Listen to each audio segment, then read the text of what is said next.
e não há salvação em nenhum outro, porque debaixo do céu não existe nenhum outro nome dado entre os homens pelo qual importa que sejamos salvos. Quem pronunciou essas palavras?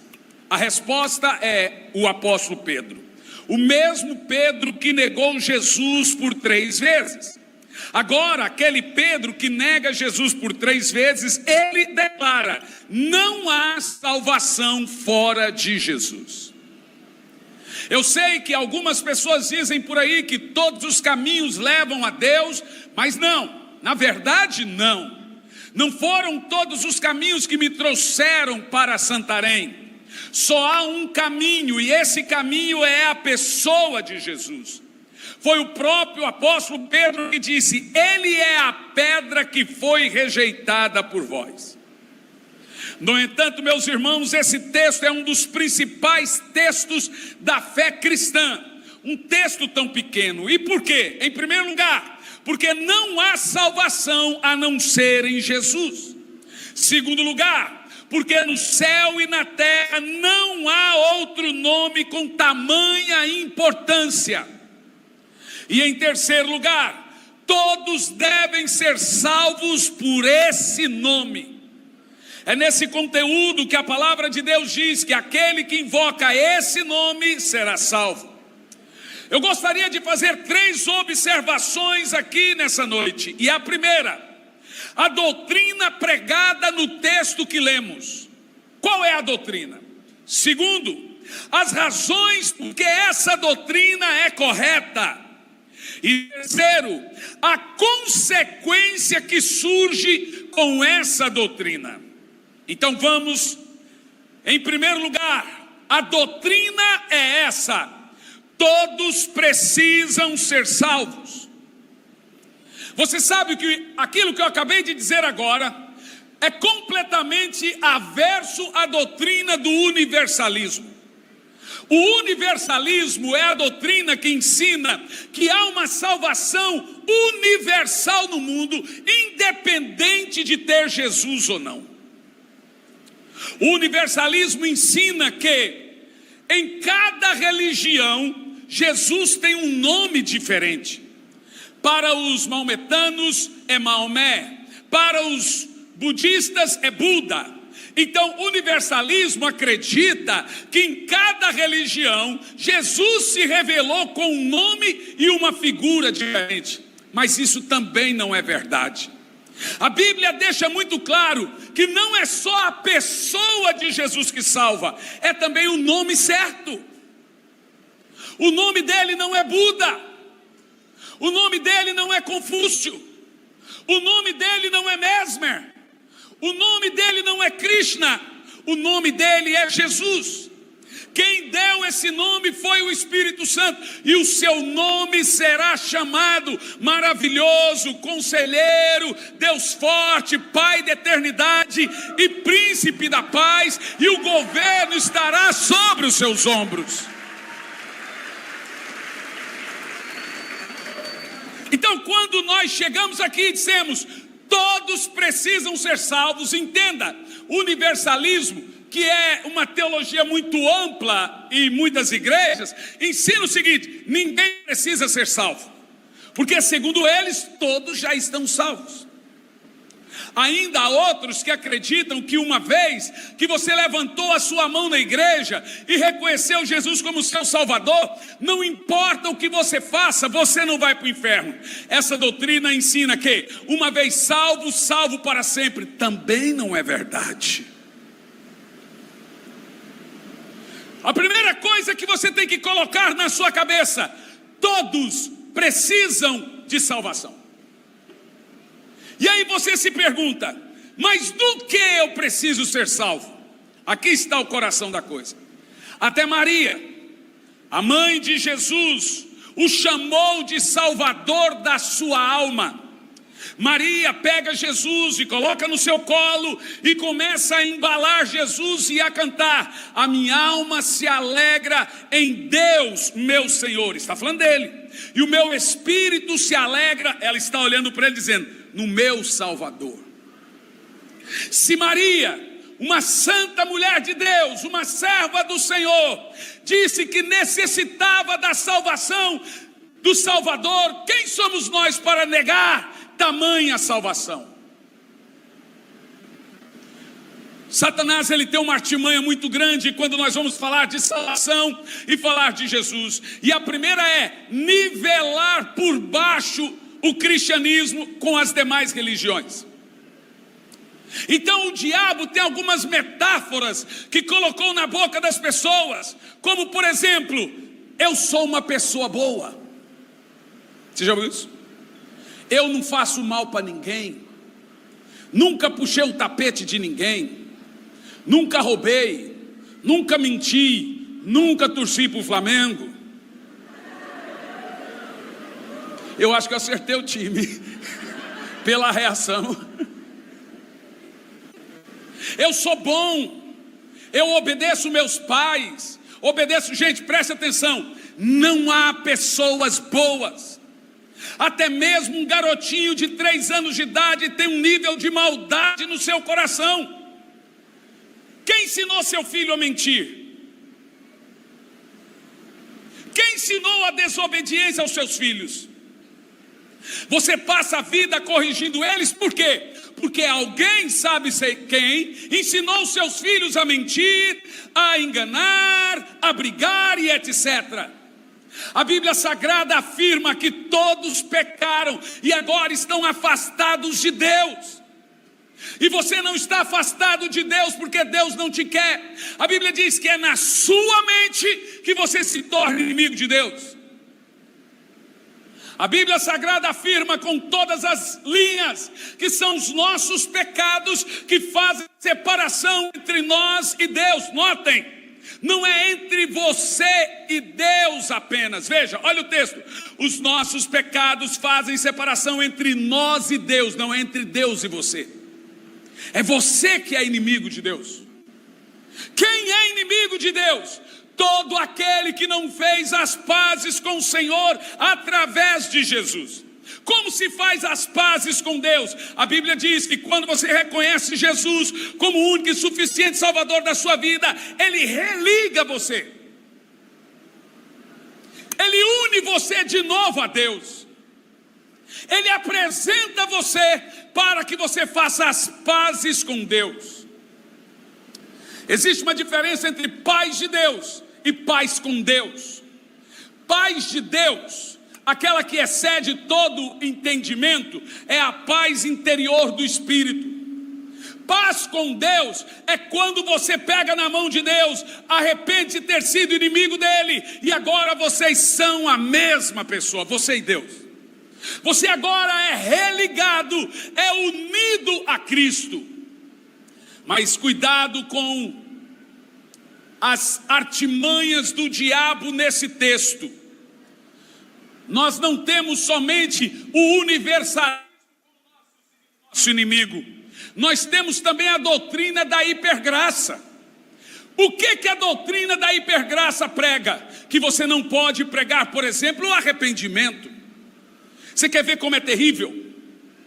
A doutrina da hipergraça ensina que você não tem que ficar pedindo perdão pelos seus pecados, porque Ele já perdoou os seus pecados do passado, do presente e do futuro. O que quer dizer? Que antes mesmo de você pecar, Deus já te perdoou, então não precisa pedir perdão. Segundo, a hipergraça ensina que arrependimento é uma coisa do Velho Testamento. Paulo então está louco. Mas isso é uma artimanha do diabo, a pior. Por quê? Porque é uma doutrina bonita. A doutrina da hipergraça se baseia apenas no amor de Deus. E quem não quer ouvir sobre o amor de Deus? Sabe, irmãos, mas deixa eu te falar uma coisa. A melhor maneira de você ser encontrado pelo Senhor é reconhecer que você é um pecador. É reconhecer que você carece de salvação. A Bíblia diz que não há um justo, nenhum. Todos se extraviaram e se fizeram inúteis. É isso que nós somos, inúteis. Quando Jesus vem e salva um homem, é a graça poderosa do Senhor, porque qualquer que seja esse homem não merecia. Por isso que o diabo entra no meio da doutrina e nos ensina coisas com pegadinhas, e o crente distraído cai. Então veja, todos precisam ser salvos. Ora, se todos precisam ser salvos, do que somos salvos? Queridos, nós somos salvos de muitas coisas, como por exemplo, quando você vem a Jesus, você é salvo do pecado. O homem é também escravo do pecado. Mas quando Jesus encontra ele é salvo das artimanhas do pecado. Mas ele não é salvo somente do pecado, ele também é salvo da culpa do pecado. O que tem de crente que já está salvo, que já foi perdoado e ainda vive debaixo da culpa do pecado? A obra da cruz, o nome de Jesus, a pessoa do Senhor Jesus não vai livrar você só do pecado, ele também vai livrar você da culpa. Ele vai tirar você do lodo. Deixe-me te contar isso. Como Jesus pretende fazer isso? Olha bem para mim. Toda pessoa ao vir a Jesus, ela precisa estar revestida de uma veste chamada veste de salvação. Quando você entrega a sua vida a Jesus, Jesus veste você com Ele. Você passa, como diz as Escrituras, a ser revestido de Cristo. E por que você precisa ser revestido de Cristo? Porque se você chegar diante de Deus sem as vestes do Cordeiro, ou sem estar revestido de Cristo, você será rejeitado. Vou te dar um exemplo, presta atenção. Imagina que o meu escudeiro ali, o Carlos Ulisses, ganhou de herança uma fazenda com 1000 gados. Pensa aí, alguém queria que o exemplo fosse você? E agora ele tem 2 vaquinhas prenhas. No mesmo dia, essas vaquinhas vão dar à luz. Uma dá à luz e morre. A outra dá à luz e o bebê morre. O que nós temos agora? Uma mãe sem filho e um filho sem mãe, no mesmo dia e na mesma hora. O Carlos Ulisses então pega a ovelha morta, joga no pasto. Pega a mãe morta, joga no pasto. E aí ele olha aquele bebê que não tem mãe, ela tem, parece filho, idade do filho, idêntica ao filho. O que eu vou fazer? Eu vou dar para a mãe que não tem filho. Então ele pega aquele bebê e leva para a mãe. Mas ele não contava com um detalhe. A mãe olha para o bebê e diz: parece meu filho. Nasceu aqui, deve ser meu filho. Mas ela vai chegar perto do bebê e faz isso aqui, ó, e começa a cheirar. Logo ela percebe que aquele bebê não é dela. O que ela faz? Ela começa a maltratar o bebê, morder, bater. Então Ulisses vai lá preocupado, tira o bebê, vai morrer. O que ele vai fazer agora? Esse bebê vai morrer, porque aonde que ele vai mamar? Então ele se lembra que lá no pasto tem o corpo da ovelha morta. Ele vai lá e tira a pele da ovelha morta, cobre a ovelha viva e leva de novo para a mãe. A mãe olha, parece com o meu filho, tem a idade do meu filho, e agora tem a marca do meu filho. Não é o filho, mas tem a marca. Isso já aconteceu na Bíblia. Você vai se lembrar quando Jacó percebeu que ele poderia vestir as vestes de seu irmão, e ele foi aceito pelo seu pai, porque ele estava vestido de primogenitura. Você não será aceito por Deus porque você é bom. Você não será aceito por Deus porque você congrega numa igreja poderosa. Você não será aceito por Deus porque você é lindo. Você só será aceito por Deus se você estiver vestido de Jesus, se você estiver revestido de Cristo. Deus, ao olhar por você, Ele tem que ver Jesus na sua vida.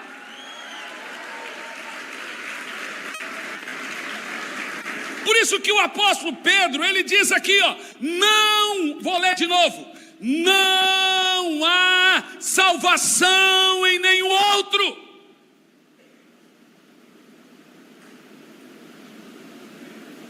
Agora, quando você vem para Jesus, Jesus olha para você, e a primeira palavra que Ele te diz: sem culpa.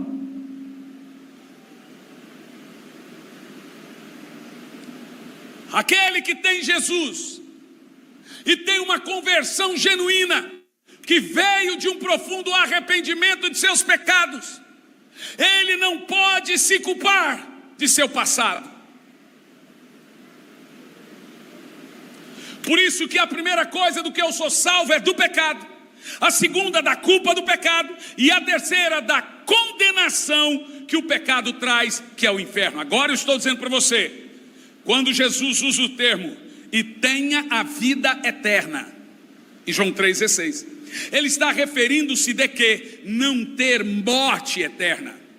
Você é salvo do pecado, você é salvo da culpa do pecado, e agora você é salvo da condenação do pecado, e a condenação do pecado é o inferno. Toda pessoa sem Jesus nasce com destino traçado ao inferno.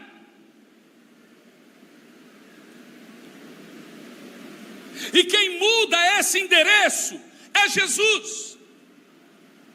É quando Jesus vem até a mim, por sua infinita e poderosa graça, e muda o meu caminho. Eu passo por detrás da cruz de Cristo, e eu encontro plena salvação do pecado, da culpa do pecado e do inferno.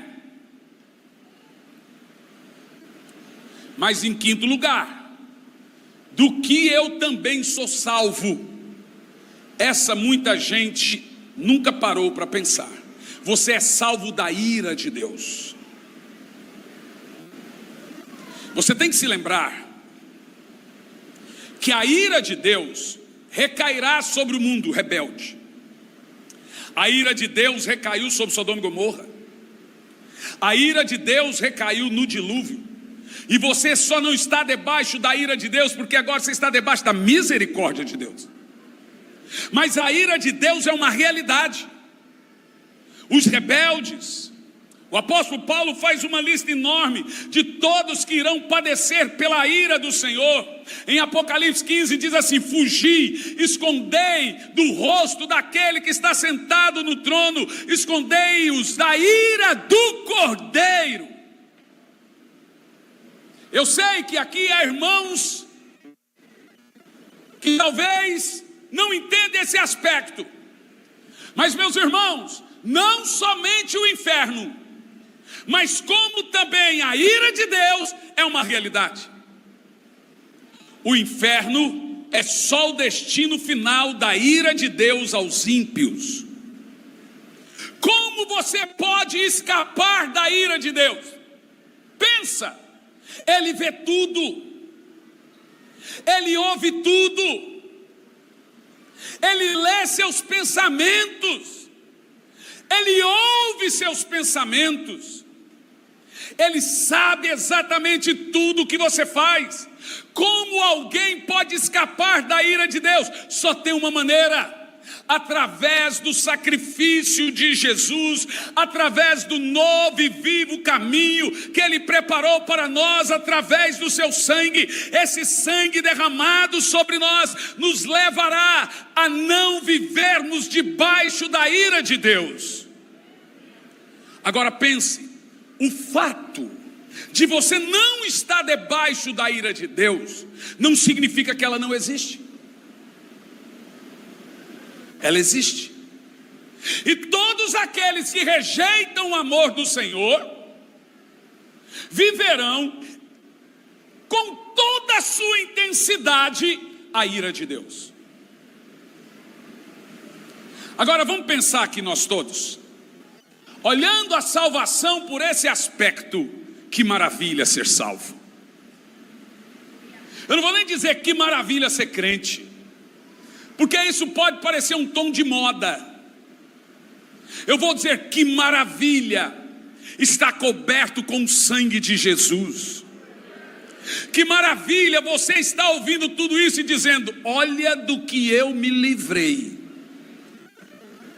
Sabe, você pode estar me ouvindo e dizendo: eu não estou indo para o inferno, eu estou indo para o céu. Em João 14, versículo 1, diz que há uma promessa para nós, para aqueles que têm Jesus, que é de morar com Cristo. Diz assim: não vos turbe o vosso coração, credes em Deus, credes também em mim. Na casa de meu pai há muitas moradas, se não fosse assim eu vou-lo teria dito, pois vou para o Pai preparar-vos lugar, e quando eu for, voltarei e te levarei para mim mesmo, para que onde eu estiver, vós estejais também. Agora que você tem Jesus, você também tem um destino. Dê um aplauso, louve a Jesus.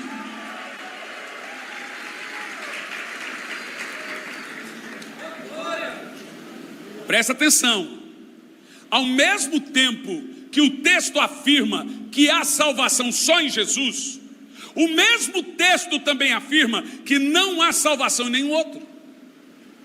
É grave isso. Você entende o que eu estou falando? Significa que, aqui todos que estão me ouvindo, se você ainda não entregou a sua alma e sua vida a Jesus, você tem que fazer urgente. Eu estava pregando numa cidade no sul chamada Tubarão. Eu me lembro certinho dessa história porque meu filho nasceu naquele dia de madrugada. Terminou, pus o carro na estrada e zoom. Mas antes eu estava pregando sobre salvação, e logo eu iria fazer o apelo para serem salvos. Uma moça se levantou, advogada, e disse assim: ei, pastorzinho. Bom, eu tinha 21 anos. Para de ficar enganando o povo, sabe? Eles gostam de intimidar a gente. Eu fiquei ouvindo.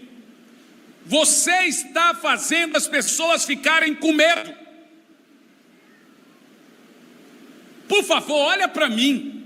Olha para minha amiga. Eu sou nova, bonita, sou advogada. Se eu for dar ouvido para você, acaba a minha vida. Amiga, vamos embora. Pegou a amiga no meio do culto e foi embora. Eu deixei ela falar e continuei como se ela nunca existisse naquele culto. Terminou a reunião, peguei o carro, coloquei na estrada. Como eu te disse, eu queria ver o meu filho nascer. Mas 40 quilômetros daquela cidade, a rodovia estava completamente parada. Aquilo me estressou. Desci do carro, encontrei um corpo de bombeiro e falei: o que aconteceu? Falou: volta para o seu carro. Falei: eu quero saber o que aconteceu. Você não sabe que brasileiro é curioso? E eu fui andando. Quando eu cheguei um pouco lá na frente, havia um carro embaixo do caminhão. Eu fui mais um pouco. Quando eu cheguei perto daquele carro, uma delas eu reconheci, a outra eu não consegui reconhecer. O carro estava embaixo do caminhão. Na hora eu voltei correndo para dentro do carro, fechei as portas e comecei a esmurrar o volante com tanta raiva. Eu chorava, eu gritava, eu dizia: elas estavam na igreja há menos de 40 minutos atrás. A menina disse que tinha a vida toda pela frente, e agora onde é que está?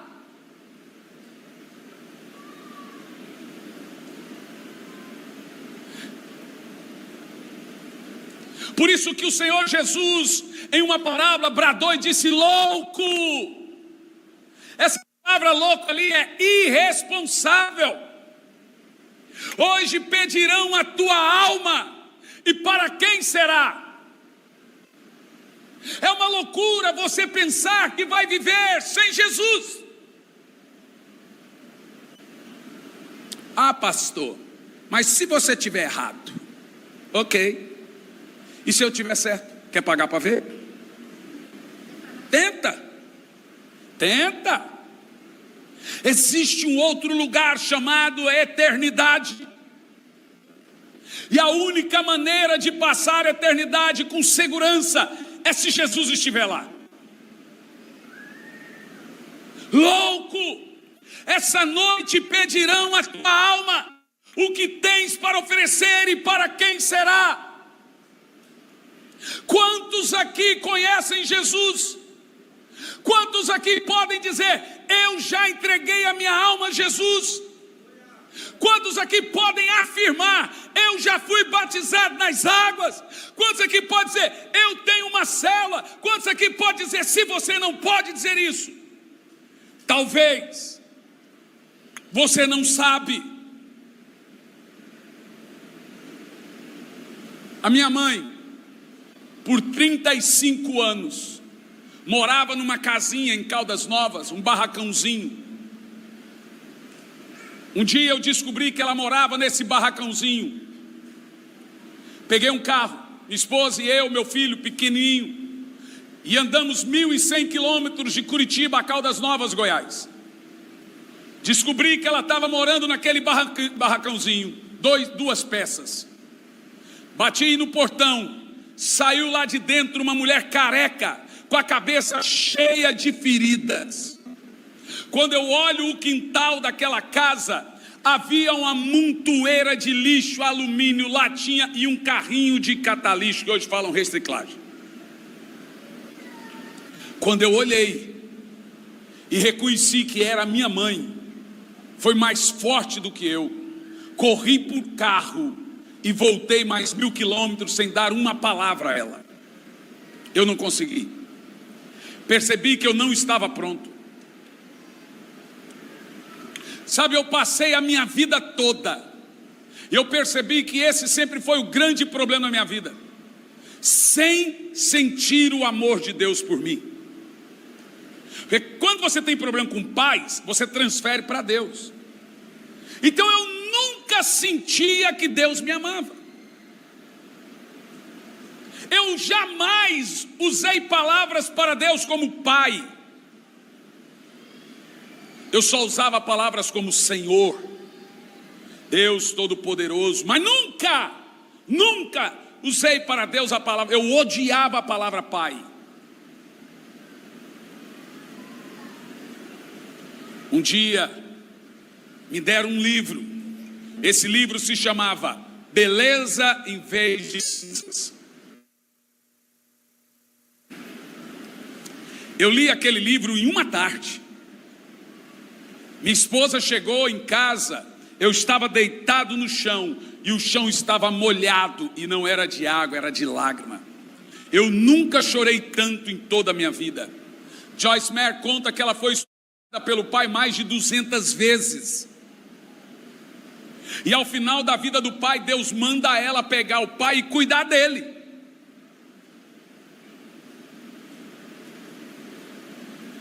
Quando a minha esposa chega, eu estou ali deitado. Naquele dia, eu conheci o amor de Deus. Não estou dizendo que eu conheci Deus, eu conheci o amor de Deus.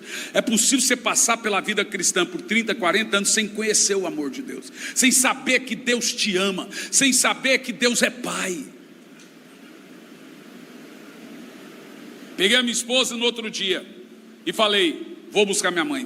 O que eu fiz? Eu e minha esposa compramos uma casa perto da gente, para ela. Não sabia se ela ia aceitar.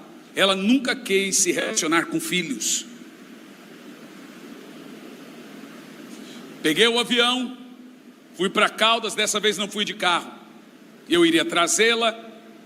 Muito tempo de viagem, uma senhora de idade. Bati, falei, disse: olha, tudo bem, tudo frio assim, nada de mãe, nada de filho. Essa casa é sua? Ela disse: não. É de quem? É do vizinho. E todo dia ele entra aqui para querer me tirar, mas não consegue. Falei, deixa o vizinho com a casa dele. Por quê? Porque nós compramos uma casa para a senhora lá no sul, dentro de um condomínio. Aí ele olhou para minha cara e disse, você está me fazendo de palhaça? Por que você está fazendo isso? É vingança? Eu falei, não, nós compramos uma casa para a senhora. Ela falou assim, a casa é minha. Eu falei, é sua. É minha casa? Eu falei, é sua. Não corre o risco de você me tirar de lá, não? Eu falei, a casa é sua. Então eu aceito. No mesmo dia pegamos o avião e voltamos para o sul. A minha mãe entrou dentro de casa, da casa dela, fechou a porta e nunca mais recebeu ninguém. Eu nunca esperei nada dela, nada, nunca exigi nada dela, nem pedido de perdão, jamais. Eu ia nas madrugadas e orava, Senhor, salva a minha mãe. Resumida a história, Deus salvou minha mãe. Ela teve uma experiência com Deus sobrenatural na sua casa. Ela disse que num sonho apareceu um homem e ela tinha uma coleira de ferro e um monstro que puxava essa coleira, no sonho dela. Olha só isso. E toda vez que ela tentava, o monstro puxava a coleira de aço. Ela disse então que chegou um homem e disse, Margarete, eu posso quebrar sua coleira. Ela pergunta, como? Ele diz, você precisa fazer 3 coisas. Você precisa procurar seus filhos e pedir perdão para eles. Você precisa procurar seu ex-marido, perdoar e pedir perdão para ele. E você precisa voltar para os caminhos do Senhor. No sonho, ela disse, eu aceito. Então um dia depois, ela me liga e disse, vem aqui. Então pela primeira vez desde então, eu ouvi a palavra, meu filho. Ela disse, eu tive uma experiência com Deus. Você é o primeiro, você me perdoa. Detalhado está no livro, você me perdoa. Ela ligou para todos os filhos, pediu perdão, foi uma cura para a família toda. Pediu perdão para o meu pai, perdoou. E agora o que ela começou a fazer? Acordar comigo todo dia na madrugada, viu o zap, e aí, vamos orar? 4 meses. No 4º mês, 24 de janeiro, eu estava em Portugal. Amanheceu o dia, eu estava triste. Falei para minha esposa, eu não sei, não estou bem, vou voltar para o quarto. Voltei para o quarto, não fiquei no café. No meu coração vinha uma voz que dizia, hoje eu vou levar sua mãe. 3 da tarde ela morreu. Morreu. Até hoje a causa é a coisa mais ridícula. Morreu. Deus levou. Ela foi com a certeza da salvação. Ela morreu repentinamente e Deus teve misericórdia de levar ela depois. Se tivesse levado antes, meus irmãos, deixe-me te falar uma coisa. Não há nada mais poderoso do que saber que você está salvo. Não há nada mais poderoso do que saber que Jesus Cristo morreu por você na cruz do Calvário. Não há nada mais singular do que falar obrigado Jesus pelo sangue, obrigado Jesus pela cruz, obrigado Jesus por tão tremenda salvação. Mas isso precisa ser feito de uma maneira bem correta, de acordo com a Bíblia diz. Romanos no capítulo 10 nos ensina que para que haja salvação, tem que ter a confissão pública com a boca. Quem confessar publicamente que Jesus Cristo é o Senhor. Em outras palavras, vai ter um momento aqui, daqui a alguns minutos, que o evangelista vai te dizer, eu quero perguntar, quem aqui quer entregar a sua alma a Jesus e ser salvo? Nesse combo, eu posso te prometer algumas coisas. Por exemplo, o fato de você aceitar Jesus, eu não posso te prometer que Ele vai te dar um carro. Eu não posso te prometer que Ele vai te dar uma casa. O fato de aceitar Jesus, eu não posso prometer que você vai ficar rico. Mas como um pregador do Evangelho, eu posso te prometer que, se você aceitar Jesus, você será salvo. Como pregador do Evangelho, eu posso prometer que, se você entregar a sua vida a Jesus aqui hoje, toda a sua família vai mudar. Como pregador do Evangelho, eu posso prometer que, se você entregar sua alma a Jesus, vai ser o início de uma poderosa salvação em toda a sua casa.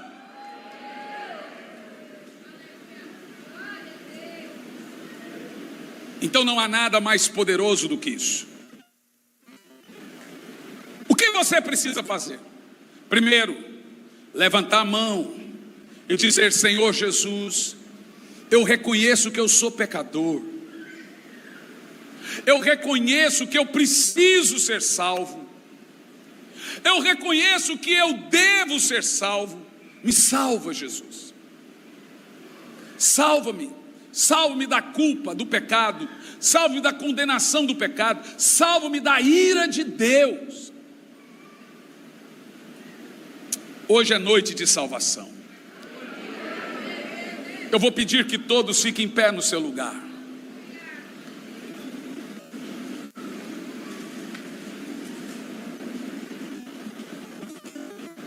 Agora preste atenção o que eu vou falar.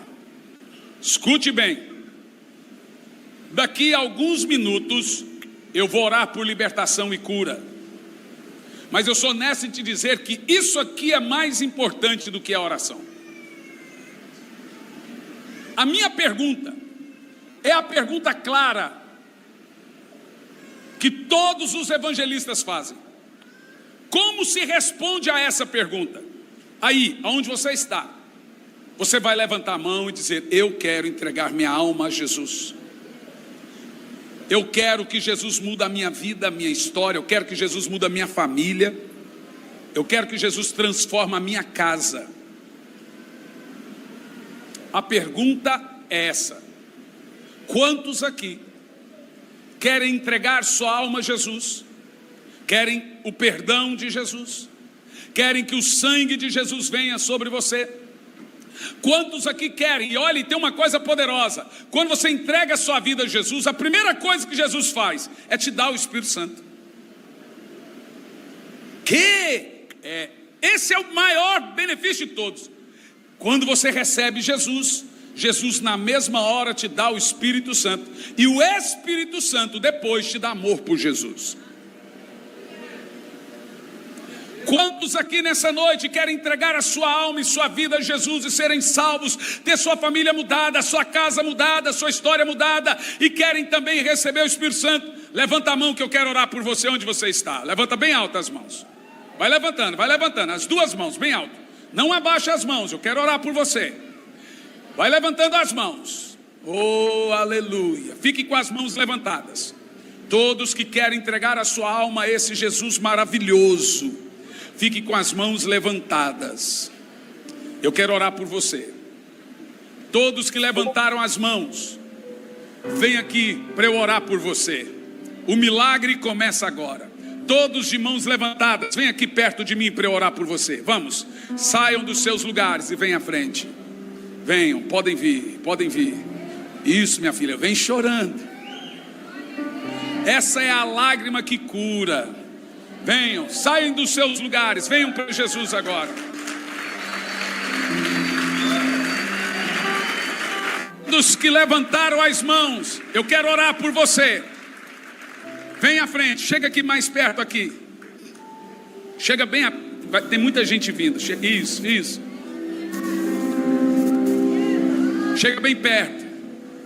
Se você convidou alguém, diga essa pessoa para vir até Jesus. Fala, vamos lá. Isso, ó, no corredor. Chega bem pertinho, gente. Está vindo muita gente. Podem vir, irmãos. Venham. Vão chegando aqui até o altar. Não fica aí no corredor, não. Isso.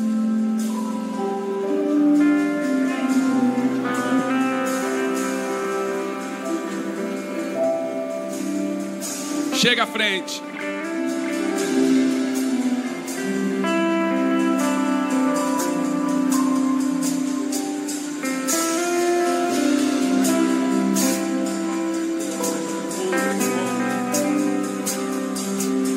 Aqui também tem lugar aqui, ó. Pode chegar. Ó, esse senhor não consegue andar. Ajuda lá, gente, senão ele cai aí, ó. Dá uma cadeira para ele aí. Isso. O que aconteceu com ele? Por que ele não anda sozinho? O que aconteceu? É derrame? Ah, tá. Mal de Parkinson. Glória a Deus. Tem bastante irmãos. Tem mais pessoas. Eu preciso fazer mais um apelo. Quem aqui, pastor, teve um momento aí da minha vida que eu dei uma bobeada assim, fiquei meio bobo e dei uma desviada. Eu dei aí uma desviada. Mas eu quero voltar para Jesus hoje. Vai saindo do seu lugar e vai vindo à frente. Venha. Pertinho aqui. Isso. Vem com a sua família toda. Que benção, né? Deixa eu falar uma coisa. A coisa mais deliciosa que tem é ser evangelista, irmão. Sabe por quê? Esse é o resultado de um evangelista. É isso aqui, ó. É isso aqui. É ver essa menina aqui vindo a Jesus com lágrimas nos olhos.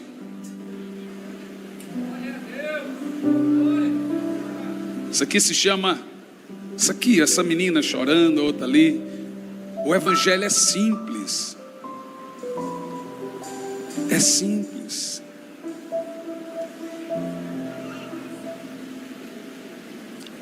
Oh, Espírito Santo. Tem gente vindo ainda. Coloque a mão no seu coração. Deixa eu fazer uma pergunta para os pastores. Pastor, vai ser dinâmica com eles. Tem uma equipe preparada para pregar o nome deles. Eles estão na frente reconciliando, né? Reconciliando, entregando a vida para Jesus. Aqui na frente, não.